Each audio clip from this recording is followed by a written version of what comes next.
Welcome to the My Raggedy Herbs podcast. This podcast is for truth seekers, homesteaders, homemakers, and medicine makers who are eager to roll up their sleeves and learn how to make their relationship with God, their family, and their home their first priority.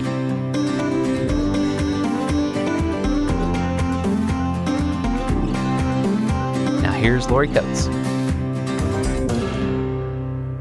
As a master gardener, one of the most common gardening mistakes I see occurs each year in the spring.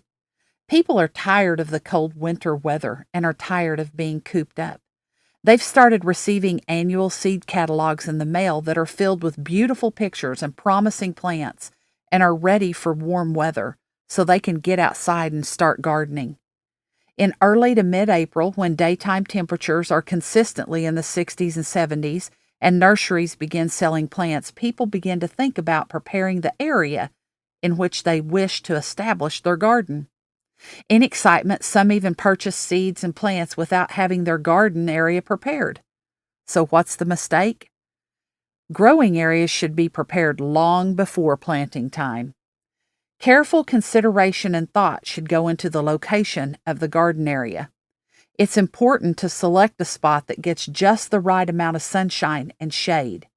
The area needs to be free of weeds with access to a good water supply, protection from damaging winds, and a place that has good soil.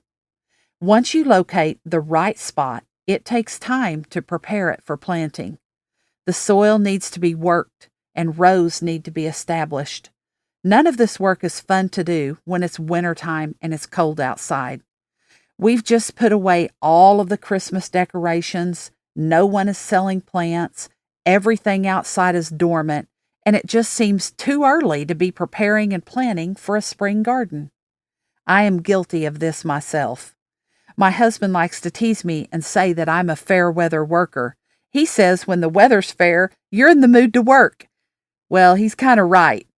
Even though we both work hard to prepare our garden spots year-round, I have to admit that sometimes I would rather wait until all the conditions are just right so that I can work in comfort.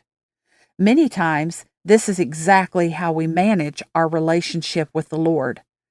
I've always heard, and you probably have too, that failing to plan is planning to fail. Too often, we fail to plan our hearts to receive what God has for us by not abiding in Him during all of the seasons of our lives. During the storms and slow, cold seasons, when He is silent, it's easy to fail to cultivate our relationship with Him because it seems irrelevant and takes effort to spend time studying His Word, praying, and fasting. However, when the sun is shining and the wind is still, it's easy to read a devotional passage and sing praise songs because we're comfortable and the time seems right.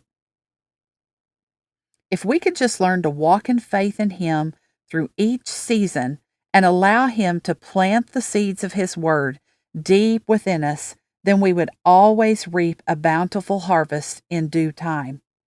During these uncertain days, here are a few things that are very certain. Edible gardening in Oklahoma can be challenging, so failing to prepare your garden spot several weeks in advance makes growing in that particular spot difficult.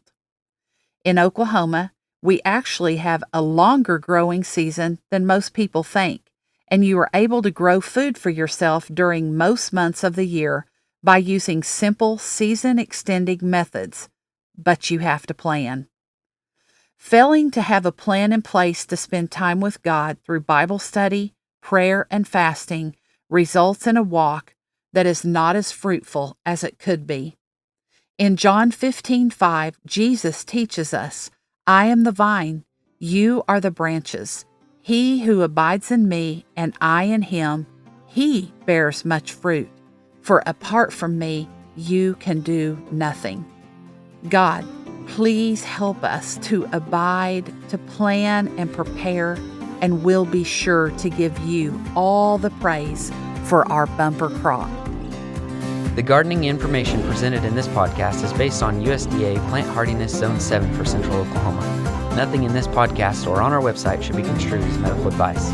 Consult your healthcare provider for your individual nutritional and medical needs. The information presented is based on our own research and is strictly that of the author and not necessarily those of any professional group or entity.